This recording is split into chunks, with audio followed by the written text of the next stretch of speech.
formal debate. My name is Myra Zuniga. I live in Fresno. I am a registered behavior technician, and I have been working as a behavior interventionist for almost 5 years. I have clients whose ages range from 3 years old to 21 years old, and this is my third semester at Ball State. Hello, I am Sunny. I live in Fresno, California. This is my third semester at Ball State University. I am a registered behavioral technician for 2 years. I work with clients ages 6 to 10 years old.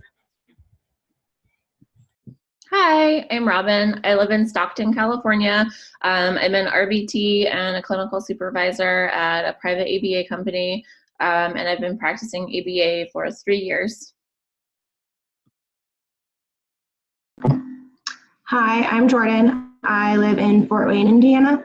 I am an RBT as well as a program coordinator at an autism clinic in town. And then this is my third semester at Ball State, and I have been within the field of ABA for about 2 years. So my name is Michaela Franceschini, and I am originally from Italy. I moved here about 8 years ago. I have a degree in biochemistry, but then I decided to pursue this career, and I enrolled in Ball State University 3 semesters ago. I have experience working with children on the spectrum for 3 years and a half, and I am a registered behavior technician.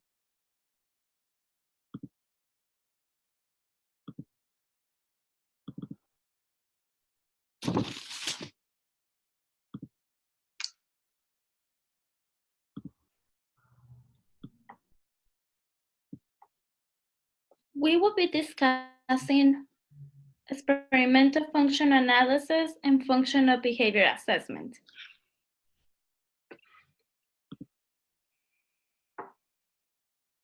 I will be the introducer, and I will start by introducing the role of each member. Jordan will be the summarizer for experimental function analysis. I will be the researcher for experimental function analysis. Robin will be the illustrator for experimental function analysis, as well as for functional behavior assessment. Robin will also be the summarizer for functional behavior assessment. Michaela will be the researcher for functional behavior assessment. Sunny will be the fielder for functional behavior assessment, and I will be the fielder for experimental functional analysis. Functional behavior assessment might only change our children's behavior for a short period of time. Experimental functional analysis is considered the gold standard in ABA. However, IDEA mandates that functional behavior assessment be conducted to address maladaptive behaviors in school. Research confirms that it is very important to use experimental functional analysis in order to develop a treatment. However, some people argue that less intrusive, less expensive assessments are as effective as experimental functional analysis.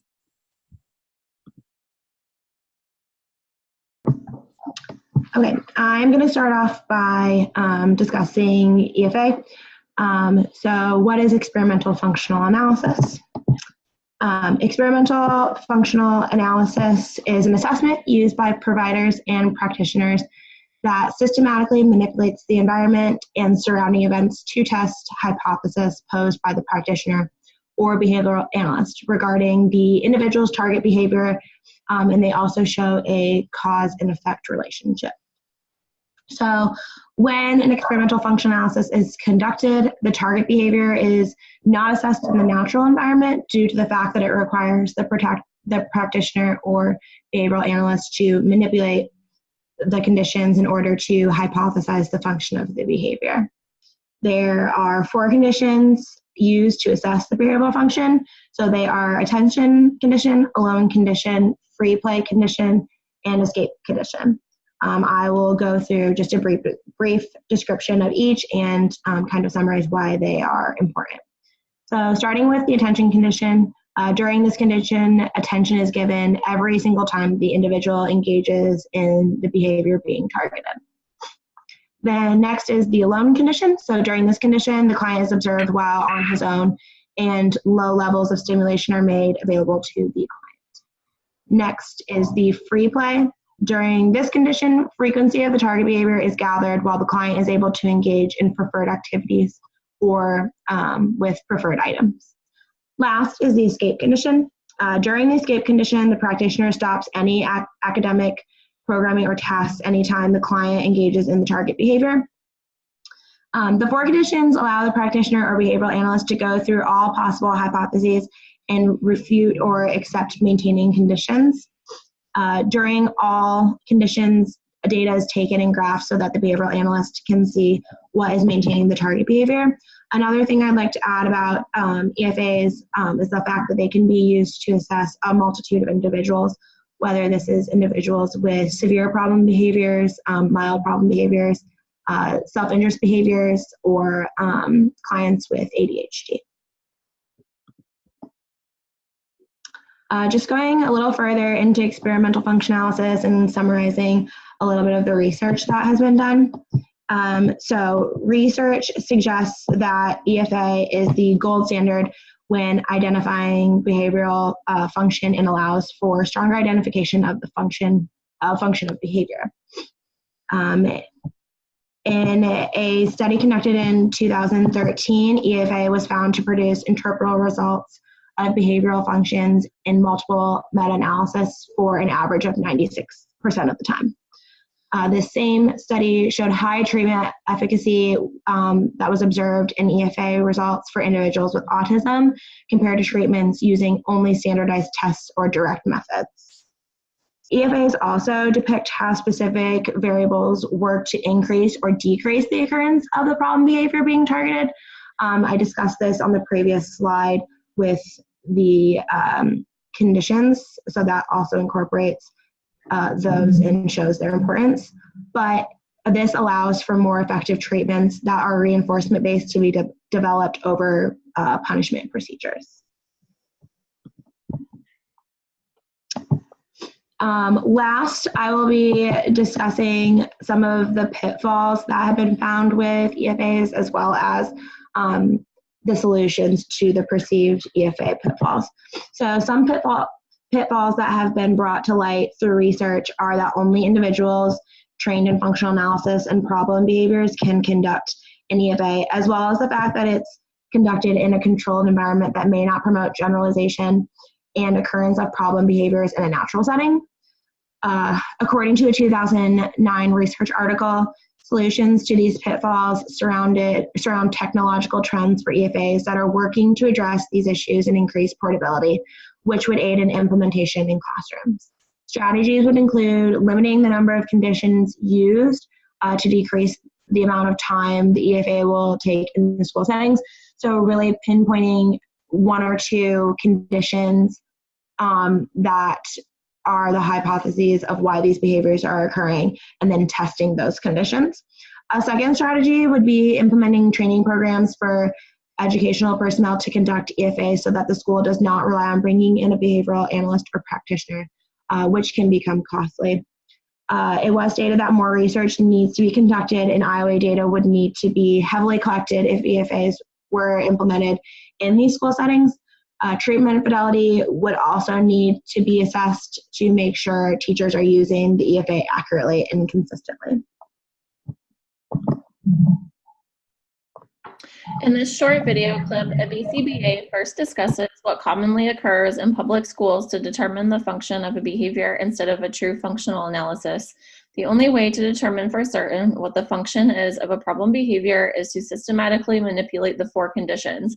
By determining the true function, effective and safe interventions are able to be implemented. The child study team, school psychologist, stood at the head of the table and said, okay, by a show of hands, how many people think she does it for escape? Raise your hand. You know, they put around their hand. Okay, then she put the calorie count. And they said, how many people think he does it to get attention?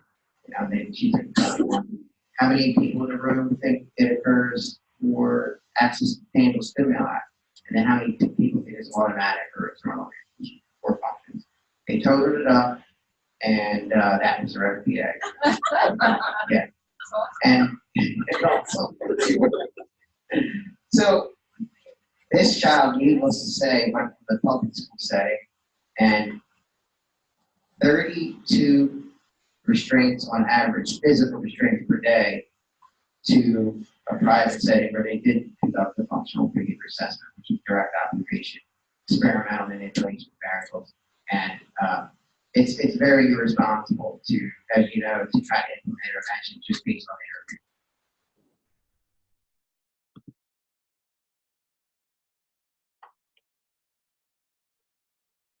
This is a study done in 2010.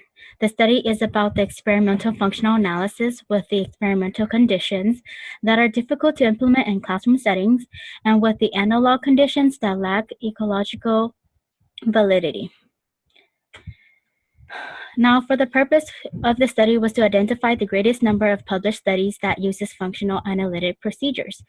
And this is done on a computer-based and a manual-based review of the literature.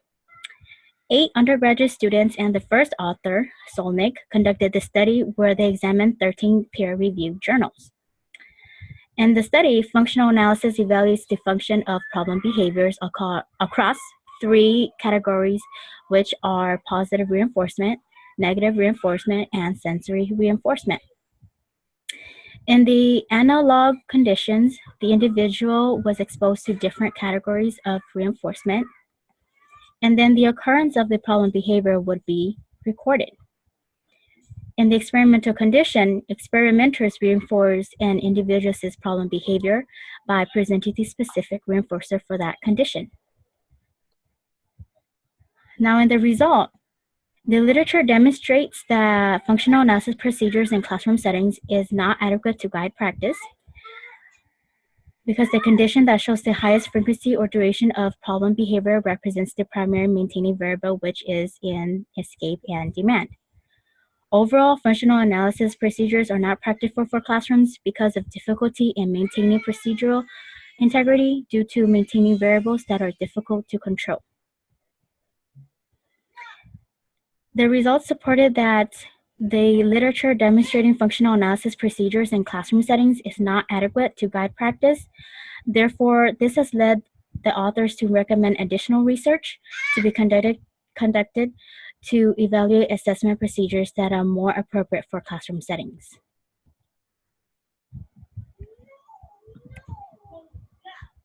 This is a visual of the classroom setting versus the analog setting.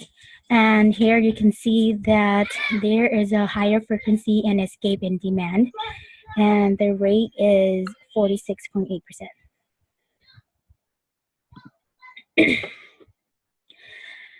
Here is the second case study that is done in 2018. The study is about using a combination of functional analysis of precursors and problem behavior with communication training to reduce time spent in restraint. And the findings, the participant is a 30-year-old male. He has autism, and he have had lifelong severe problem behaviors that result in restraint. Problem behavior and precursors were seen in the highest frequencies in the demand conditions of the functional analysis, that due to these high frequencies, functional communication training was used to establish an alternative functional response. And with this, the patient was taught to ask for a break when demands were presented. As a result, problem behavior was maintained by negative reinforcement through escape from demands.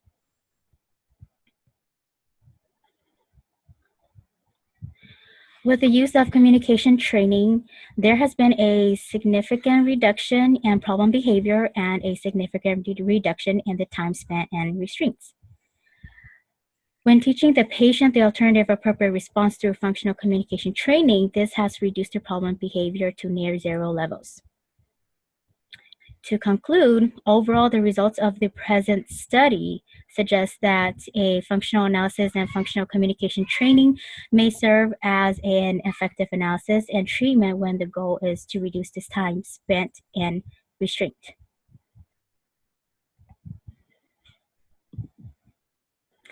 Here is an image, and as you can see in the graph, there's an increasing trend in the demand.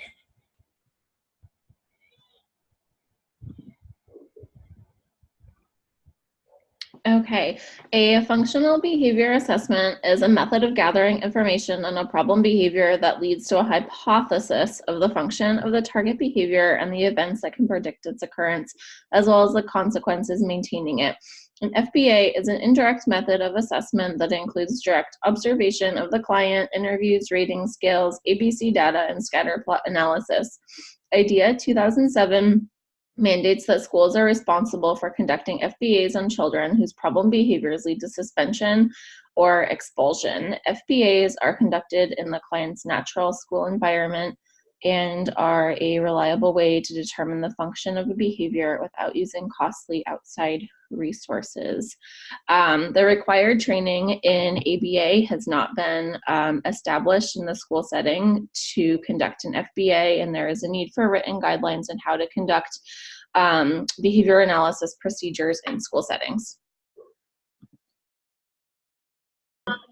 So a functional behavioral assessment, it uses indirect and direct methods to help professionals develop an hypothesis about the relationships between a behavior and an environment. The way a functional behavioral assessment is conducted, it is by initially defining the problem behavior, devise a plan to collect the data on the behavior, analyze the data, develop an hypothesis about the function, develop and implement an intervention plan, and monitor the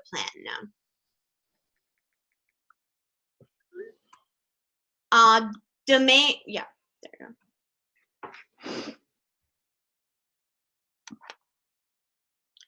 go. The functional behavioral assessment is conducted in the least strict environment, such as the natural classroom setting, and it uses indirect assessment, and observations are easy for teachers and school personnel to conduct during the day.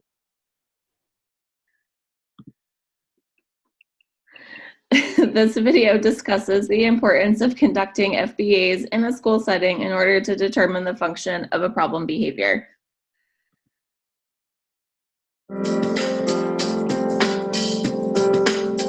Our jargon for today, FBA. I know it sounds like, what is this, some sister union with the FBI? What are we talking about here? Let's take a look at our actual definition first of all. FBA stands for, you ready? Functional Behavior Assessment. Ooh, doesn't that sound official? It is a multi-step problem-solving assessment process designed to determine the function of a behavior. Well, ladies and gentlemen, woohoo, what does that have to do with me, and how can I use this? How can this make my day better? This is why we look at the jargon of the day. I remember the first time I looked this up and I went, great, what do I do with that? So let's take a look at our working definition for an FBA. FBA, and this is only slightly better, an essential process that helps us understand why a challenging behavior is happening so that we can change it effectively. Okay. We are all engaged in behavior all the time, every day, every moment of the day. So are individuals who are on the autism spectrum. And like all of us, sometimes individuals on the autism spectrum engage in behavior that doesn't help them to get what they want. We all do this too, right? And if we want to be able to help somebody, anyone on the spectrum, off the spectrum, to engage in the behavior that they want to do more often to get the things that they want, first, we have to figure out why are they engaging in the negative behavior and what can we do to get them interested in engaging in the behavior that they need to do to make the progress, all right? Sort of like we always talk about the carrot and the stick, that sometimes you do something because you know you're going to get something for it, right? Even the negative behaviors that we all engage in, if we do it again and again and again, it's because we're getting some sort of personal paycheck from it. When we see a child who's on the autism spectrum who's flapping their hands or biting their hand or biting another child, we know that this is not random behavior. This is not happening because of autism. This is happening because there is some sort of a paycheck that they're getting for it. And until we know what the paycheck is, we are not going to be effective in changing that behavior. For instance, if a child is biting on their hand, it could be because their hand itches, or it could be because their tongue itches, right? And that the only thing that relieves that is chewing on something. It could be that they're doing it because they're getting attention when they do it. But the only way that they get the teacher's attention, the teacher is so busy doing everything under the sun, but when they bite on their hand, the teacher says, "Hey, Billy, don't do that," and comes over and spends a lovely moment with them. So I know I bite my hand, I get the attention that I need. It could be that they're doing it to get out of something. I'm biting my hand because as soon as I bite my hand, somebody comes over, takes everything away, and takes me someplace else, and I get out of doing the activity that they were asking me to do. And it could be that they're doing it simply because it feels good, right? There are so many other reasons why they could be biting their hand. But imagine if we try to get in and we say to ourselves, oh, they're doing it for attention, without really having looked at it. They're doing it for attention, and we cut off the attention, and the behavior happens more often, then perhaps we've gotten it wrong. We would never, I always use the example of a car. When your car is doing something and it's making a funny noise, we don't take it in to the mechanic and say, I want you to totally change the engine, right? Because we may not need a new engine. We bring it in, we tell the mechanic, this is what I see happening. Then what does the mechanic do? The mechanic takes your car and drives it around, tries to recreate the moment in which it was happening, right? So that they can study it and look at it. They come back to you and they say, oh, you know, it's your radiator. You need a new radiator. This is what we're going to do to fix it. Same thing with a behavior, right? When we see a behavior that's happening that we go, okay, this is a problem, this is preventing us from getting to the progress, we call an expert. In this case, it would be a board-certified behavior analyst, just like your mechanic, right? So you go to your board-certified behavior analyst and you say, here's what I see happening. And they will ask you a bunch of questions just like the mechanic. This is the beginning of this FBA that they're doing, the functional behavior assessment. It starts with asking everyone questions. Then what does the mechanic do next? The mechanic drives it around and sees what the problem is, right? The same thing with the BCBA. They will try to see the behavior when it's happening so that they figure out why is the behavior happening. That's really what an FBA is. It's when an expert looks at this behavior, interviews people, and then watches it in real time to see why this is happening. They come up with the function of the behavior. This behavior is happening because it gets the individual attention. If we try to change a behavior without knowing why it's happening, we run the risk of making the behavior worse, and in some cases that can be really dangerous. So why is an FBA powerful to you? For all of you who write in and say, the teacher sent home a note and said, my son is in detention, or my son hit another child, or my son isn't paying attention, and we don't know what to do because we're not there. The teacher is the person who's supposed to be telling us what they're doing, right? An FBA is what we ask for. This is how we cut through all of the shenanigans. We say to the school, we say to the teacher, hey, how about if we do an FBA on that behavior? You sent me a note, you said they're engaging in behavior, I'm asking for an FBA. Ask for it in writing. They will need to get their, we're getting into jargon land, right? They will need to get the BCBA that's on staff, but that BCBA will come in and help your teacher. They will interview the teacher, probably anyone else who is interacting with the child. They might even interview you, and then they will observe what's happening in the classroom.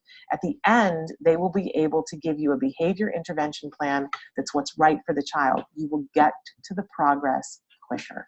And isn't that what we all want? So this is why an FBA is your friend.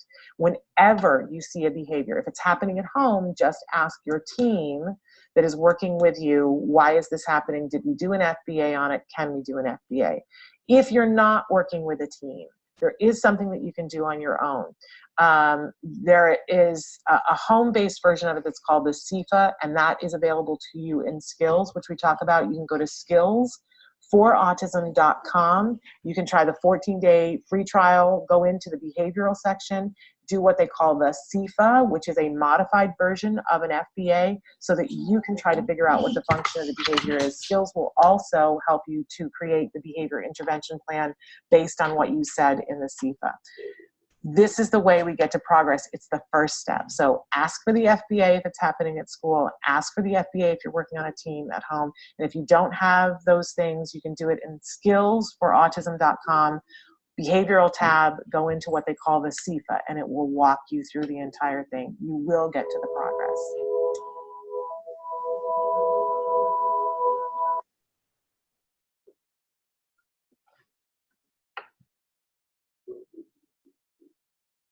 So a functional behavioral assessment, it is derived from applied behavioral analysis, which is a behavioral science that focuses on behavioral principle and science methods to improve socially significant behaviors.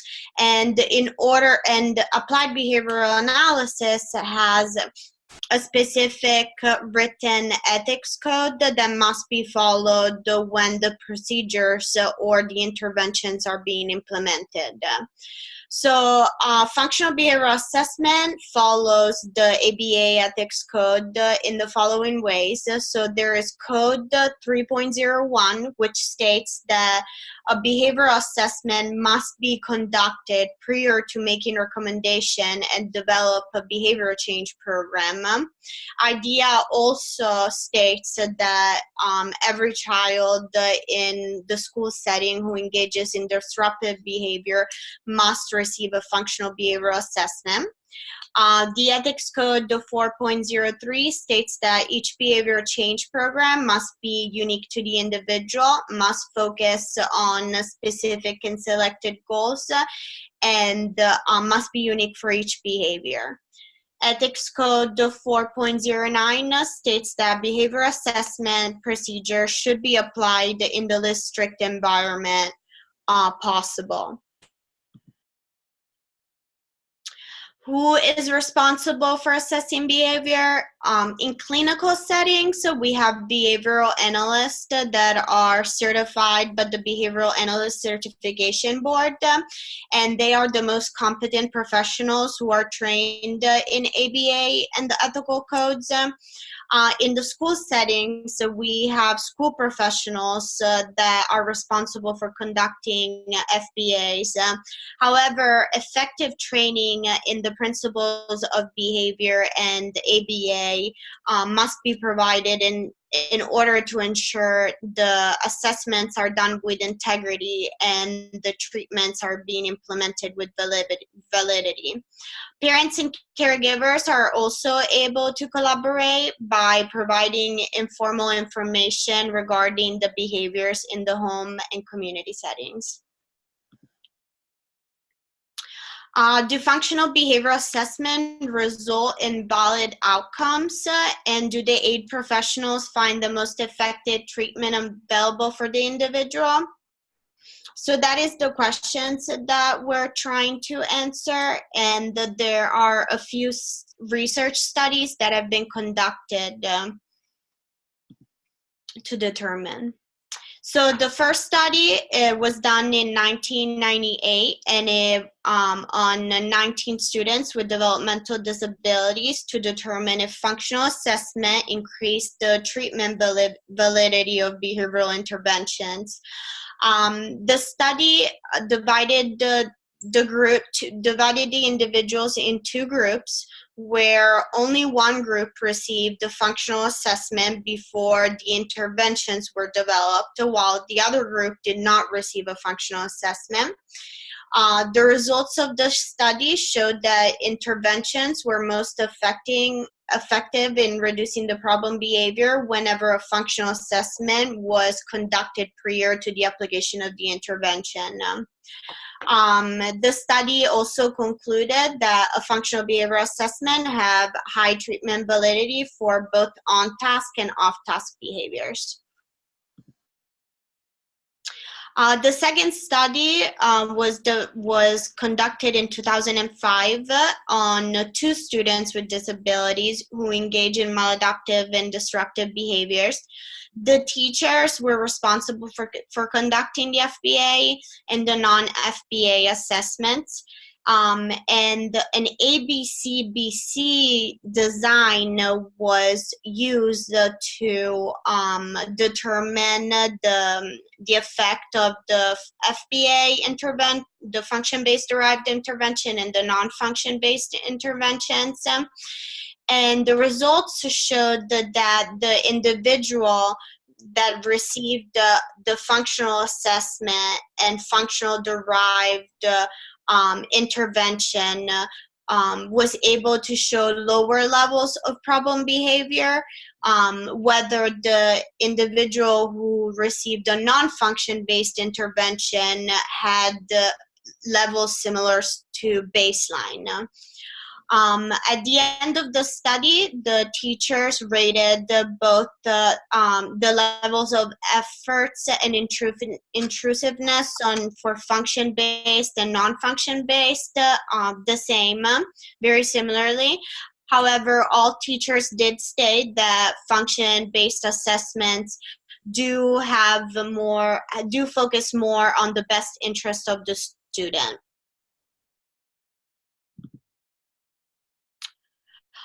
This is a visual graph of the study 2 that was conducted, and you can see how the function-based intervention showed decreased levels of problem behavior, with whether the non-function-based had similar levels to baseline. The conclusion of the research too was, of the studies determined that functional behavioral assessment is an effective method to determine the interventions that result in treatment validity and help individuals reach personal goals and learn social valid behaviors.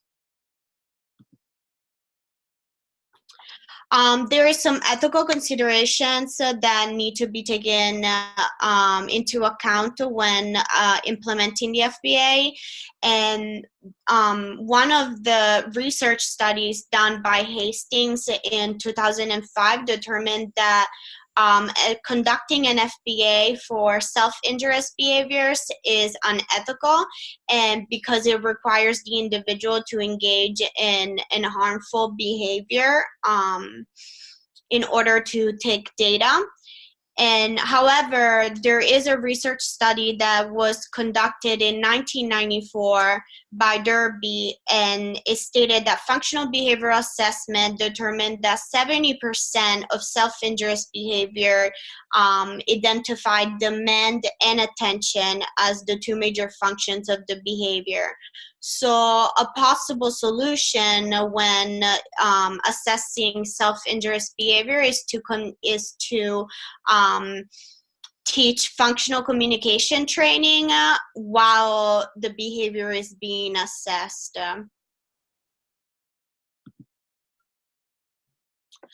In conclusion, functional behavioral assessment do lead to function-based interventions and have both social and treatment validity. They can teach behaviors that can replace problem behavior, enhance the level of independency, and achieve a higher quality of life. One main research that still needs to be done is to determine the minimal training required in order for school professionals to conduct ABA-derived assessment methods and the procedures in the school settings.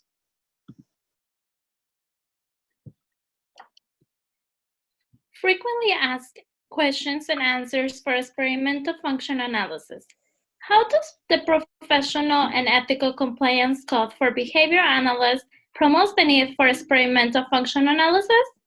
Code 2.09, Treatment Intervention Efficacy, states that clients have the right to effective treatment, and behavior analysts have a responsibility to advocate for and educate the client about the most effective treatment procedure. Therefore, the client has the right to experimental function analysis because, according to research, experimental function analysis is the gold standard. Also, Code 3.01, Behavior Analytic Assessment, states that behavior assessment must be conducted prior to making recommendations or developing behavior change programs. Question number 2. Why do some professionals prefer to use functional behavior assessment even when knowing the experimental function analysis is the gold standard? Because experimental function analysis require more resources such as time and money. Also, only certain professionals can conduct experimental function analysis. Experimental function analysis might temporarily increase challenging behaviors, such as self-injurious behaviors and aggression, which can cause ethical dilemmas. Question number 3. How could you respond to a coworker who is a BCBA and is frustrated that the principal of a school she consults in will not permit her to conduct an experimental function analysis? I would suggest to schedule a meeting with the principal to discuss the benefits of conducting an experimental function analysis. The benefits shall include that in order to create an effective intervention, it needs to be based on the function of the behavior. Therefore, conducting an experimental function analysis will provide a more accurate function of the behavior. Experimental function analysis will take more resources, but after having an intervention based on the accurate function of the behavior, they will be able to better control challenging behaviors. Also, the results of experimental function analysis are easy to read in a graph format based on the function of the behavior. Do you have any personal experience related to this topic that you would like to share? I do not have any experience with experimental function analysis. However, I do have some experience with functional behavior assessment. In the past, I have collected ABC data, and also I was present as a translator when my BCBA was conducting an interview format of the functional behavior assessment.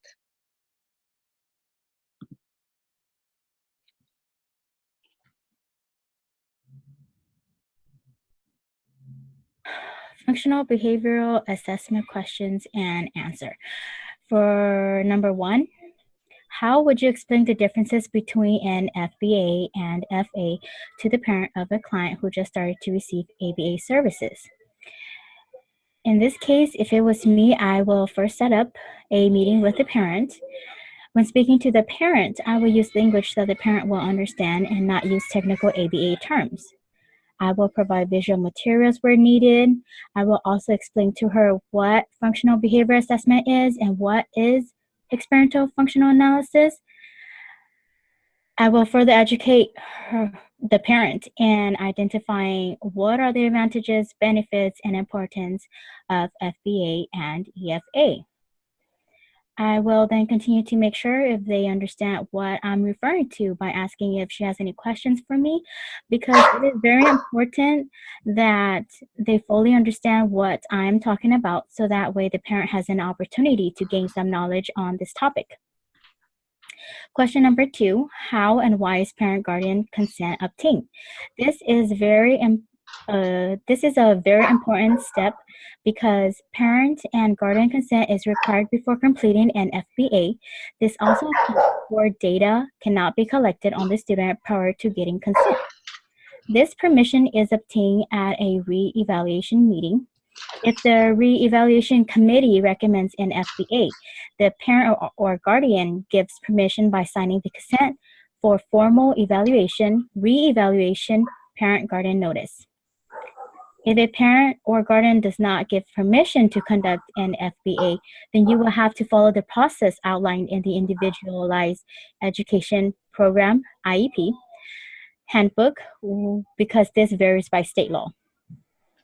Question number 3, what are the guidelines for effective functional behavior assessment and support? The answer is there are no guidelines for FBA. However, there's the Individuals with Disabilities Education Improvement Act that guarantees 4 major rights. The first right is free, appropriate public education. The second is fair assessment procedures.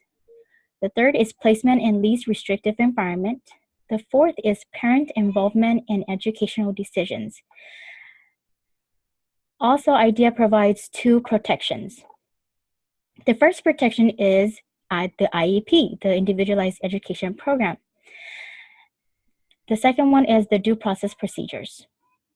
And question number 4, should every child with ASD have a FBA? No, because children with ASD have a wide range of skills and they do not exhibit behaviors that need an FBA. Providing supports and accommodations should be part of their services, and that does not require an FBA.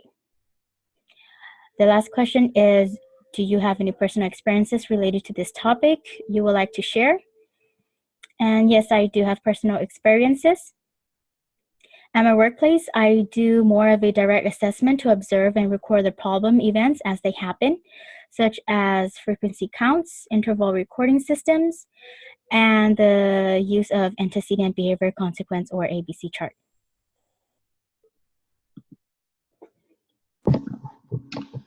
So we have one final concluding question that we wanted to address. The question of, is there a balance between implementation of EFA and FBA?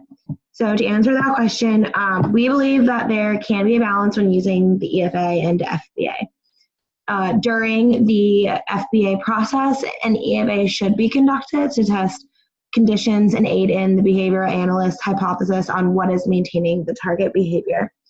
The EFA used should have shorter conditions that aren't as time-consuming. So this would require the behavioral analysts to research EFAs with shorter conditions and implement it appropriately into their FBAs. So just to go over that one more time, we do believe that there can be a balance when using EFAs and FBA and integrating them into each other.